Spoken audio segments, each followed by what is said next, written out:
Salut à tous et bienvenue dans ce live. Aujourd'hui, on va aborder un sujet crucial pour la sécurité de votre PC.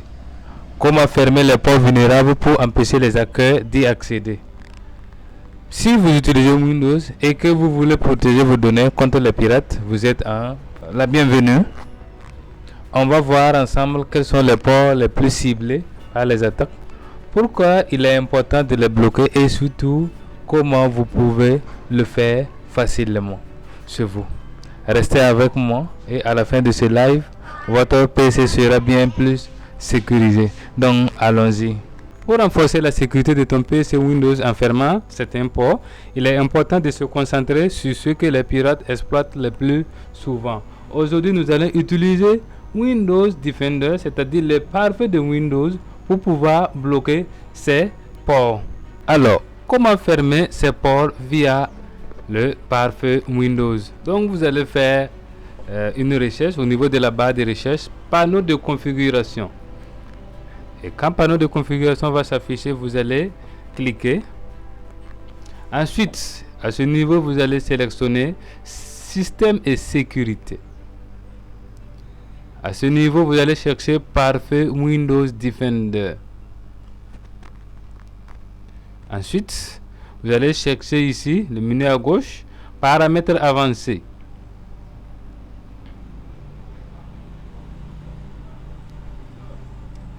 Encore à ce niveau, vous allez chercher règles trafic d'entrant. Donc, règles de trafic entrant. Donc, ce qui entre. Et vous venez, le menu à droite, vous allez prendre nouvelle règle.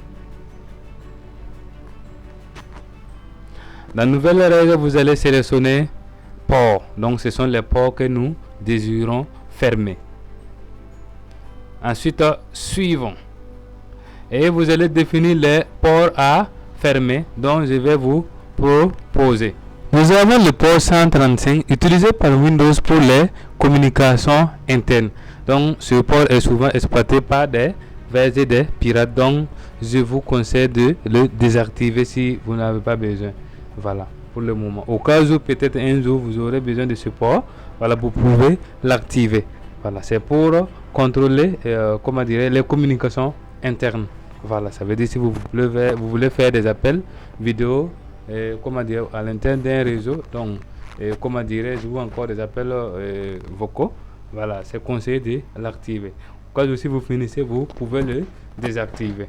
Voilà, pour empêcher les pirates d'y accéder à votre PC. Également, il y a le port 139. Donc, vous mettez une virgule et puis vous ajoutez 139. C'est la syntaxe. Donc, voici un exemple de ce que j'explique. Voilà. Donc, vous mettez virgule, espace. Il y a de l'espace que je n'avais pas mis. Utilisé pour le partage de fichiers. Il y a également aussi le port 445 également qui est utilisé pour le partage de fichiers. Donc, vous allez mettre virgule, espace 445. Donc, le fichier comme également aussi pour les imprimantes à l'intérieur voilà, d'un réseau. Donc, je vous recommande de désactiver ce port si vous ne l'utilisez pas. Virgule, espace. Nous avons le port 3389. Donc, ce port est utilisé pour les communications à distance. Donc, les pirates peuvent se baser sur ce port pour prendre votre ordinateur à distance. Donc, je vous conseille de bloquer ce port si vous ne l'avez pas besoin. Virgule, espace. Nous avons le port 20 et 21. Donc, 20, virgule, espace, 21. Utilisé pour les transferts de fichiers. Donc, si tu n'as pas, si tu ne fais pas de transfert de fichiers FTP, ça veut dire c'est le port FTP quoi. Voilà, il vaut mieux de désactiver ce port. Voilà, si vous ne faites pas de transfert de fichiers à l'intérieur d'un réseau, donc je vous conseille de désactiver ce port. Voilà, ce port également est nuisible. Voilà, on peut utiliser ce port et puis vous créez beaucoup de choses. Donc, vous pouvez le bloquer. Virgule, là. Nous avons le port 23. Espace 23. Donc, c'est le port Telnet. Donc, c'est une méthode non sécurisée pour accéder à des systèmes à distance. Donc ça veut dire ça peut être votre système d'exploitation qu'on peut utiliser, voilà, ce port pour accéder. Donc il est select, voilà, ça veut dire il n'est plus à jour comme ça, mais c'est conseillé de le fermer. Voilà, on peut toujours l'utiliser et puis vous nuire. Virgule, nous avons le port 53 qui est le DNS, ça veut dire le domain name. Donc s'il est mal configuré, le port DNS peut être utilisé pour des attaques. Donc si tu ne gères pas de serveur DNS sur ton réseau, ça veut dire si tu n'as pas de serveur DNS, c'est mieux de fermer ce port.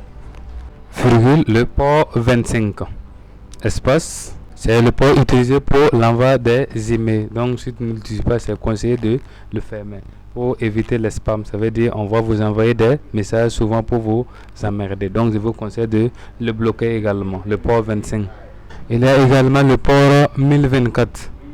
Donc virgule espace 1024 et également le port 49151. Donc 49151 virgule espace 49151. Donc ce port est utilisé par de nombreux services. Donc si vous ne l'utilisez pas, c'est mieux de le bloquer. Donc je vous conseille vivement de bloquer ce port. Et si vous finissez de laisser les ports à bloquer, vous allez cliquer sur suivant. Encore, autoriser la connexion, laissez ça par défaut. Suivant. Ici, laissez cocher domaine privé et public. Donc toujours suivant. Maintenant, vous allez donner un nom. Ici, vous allez donner un nom pour voilà, pour bien vous spécifier. Donc ici, je vais donner par exemple cybersécurité.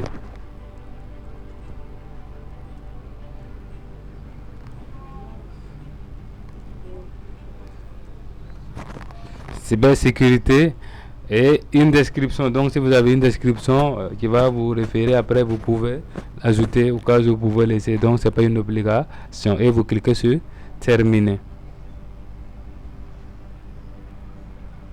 Et vous verrez que votre règle que vous venez de définir vient de s'ajouter à ce niveau. Donc pour l'instant vous avez bloqué les ports entrants. Et voilà, on a passé en revue les principaux ports que tu dois surveiller et fermer pour protéger ton PC contre les pirates. En prenant ces mesures simples, tu réduis considérablement les risques de te faire attaquer. N'oublie pas, la sécurité c'est un processus continu. Alors reste vigilant et assure-toi de toujours garder ton système et les logiciels à jour. Donc j'ai fait une vidéo où j'explique comment peut-on faire des mises à jour de vos logiciels. Donc je vais mettre la vidéo dans la description. Donc merci d'avoir suivi ce live. Si tu as des questions ou des suggestions, laisse-les en commentaire et n'oublie pas de liker et de t'abonner pour plus de conseils sur la sécurité informatique. À bientôt pour une prochaine vidéo. Ciao, merci.